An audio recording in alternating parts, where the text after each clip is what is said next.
You've tuned in to the Top 10 Gardener with garden expert Ken Lain. Join him daily as he answers timely garden questions that are sure to make a difference in your gardens. Now, welcome your host, Ken Lain. So now we've had truckloads. I don't know how many truckloads. I'm starting to lose count. There's been a lot. We're stocking up. We have to fill up over 2 acres of garden center with plants. You don't do that with just one truck. It's like it takes a while. It'll take us another 3 weeks to really get it full. But the perennials, the early perennials are starting to show up. This is euphorbias. Like we just had gopher plant or gopher spurge show up. Gopher spurge, its claim to fame is you put one plant out there and it will scare away all your pocket gophers. I can tell you that is not true. You can't believe everything that's on the internet. I'm telling you, my name's Ken. This has worked for me. And I've had gophers not eat that plant, but I've had them come up right beside it. So they didn't even keep them out of that garden. So it took a time, but they're a beautiful, drought hardy, easy, evergreen. They're starting to bloom yellow all around town. It's just a great low maintenance type of spreading succulent, really. So euphorbias are great plants for here, and animals don't eat them. It's just a great plant. Another one that you're seeing show up, peonies.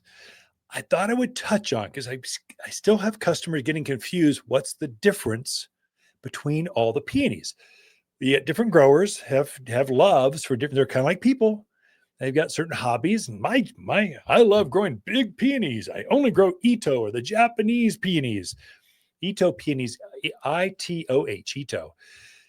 They've grafted a regular English peony like your grandparents grew. They grafted a piece of that onto a very aggressive, big, chunky root of a tree peony. So now what you get is this shrub peony that's on steroids. I mean, it's just like 2-3 times the size of the peony that you were used to, that you grew up with. It's a new variation. It's not genetically altered. They're just doing it by grafting, pollinating, this kind of stuff. But what you get with that bigger flower, the flowers are the size of your hand. I mean, they're as big as, some of them as big as hibiscus, like tropical hibiscus, with the fragrance to go with it. They smell better because the flower is so big. And then the foliage on these plants are just gorgeous. They're very ferny. It's like a fern. It's a fern that puts on these flowers of the size of your hand. Whether it's flowering or not, it's a beautiful plant. Then you have English peonies. These are the ones that are people just know what they are. You grew up with English peonies. A lot of them grow naturally here too. So they're native to North America and, of course, England. So that's part of the country. They come in just a breath of colors. Come in single flowers and double flowers and everything in between. There's just so many variations. It's almost like roses. There's so many varieties, but generally they're smaller. They're shorter than the Itoh peonies. So they'll get, maybe if you're lucky, about knee high. That's about right. They still have the same ferny type of foliage, but they're just, it's pint size. It's half the size. And the flowers are generally smaller, but there's more of them. So yeah, they make up for it. Okay, I can't bloom like my cousin, the Itoh peony, but I can sure outproduce them. And so they just put on more flowers. And so overall, the bushes I find are about as fragrant as one another, just because this one maybe each flower isn't quite as fragrant, but there's just there are more of them. Now, here's the insider tip on growing peonies.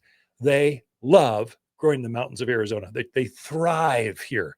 They're one of the longest living perennial flowers you can put in your gardens. The average peony, if it's happy, will live 50 years or more. I mean, they're going to outlive you and I. They just keep coming back year after year after year. Here's the insider tip. They do not like soil that's soggy. They want to breathe. They got this real big fleshy root to it. And so if they sit in water, it's real soggy, they start to rot on you. And once they start to rot, you can't recover from that. So you just want to make sure you amend the soil really well, and you're good. You're good to go. That's where peonies really do well in raised beds. I grow mine in a great big pot. It's been in there for big oxblood red, gigantic pot. I wanted to bring it up where I could actually enjoy the fragrance more. And so actually to elevate it some so that I don't even bend over. I just go, that's a beautiful flower. I just smell it right there every time I come and go from my house. So that's the way I do it. But in a container, you can ensure by filling that pot up with potting soil and then plant it directly in there, you have 100% golden drainage. So that plant is just going to thrive for decades in that one pot. Never have to transplant. It just goes in the ground.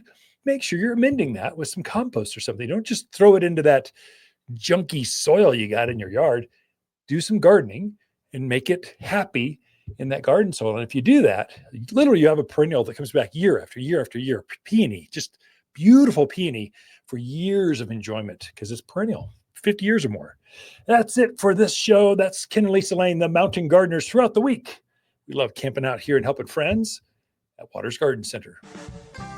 Waters Garden companion plants for March are Oklahoma redbud, mountain heaths, rosemary creeper, Prescott pansies, and fanciful forsythia. Oklahoma redbud grows to just 16 feet tall. This local native is super easy to grow. Vibrant red flowers cloak the branches of early spring. Luscious heart-shaped leaves emerge with a soft pink tinge that matures to a vibrant green. Shop the brightest blooming trees in-store or online at watersgardencenter.com in Prescott. If you want a more fruitful garden, increased success in landscape that just feels better, then tune in daily to the Top 10 Garden Podcast. Years of tips, tricks, and garden shortcuts are guaranteed to make your gardens nicer than ever. Listen to this podcast or read Ken's weekly garden column by visiting watersgardencenter.com. That's Waters with 2 T's, gardencenter.com. Thanks for tuning in.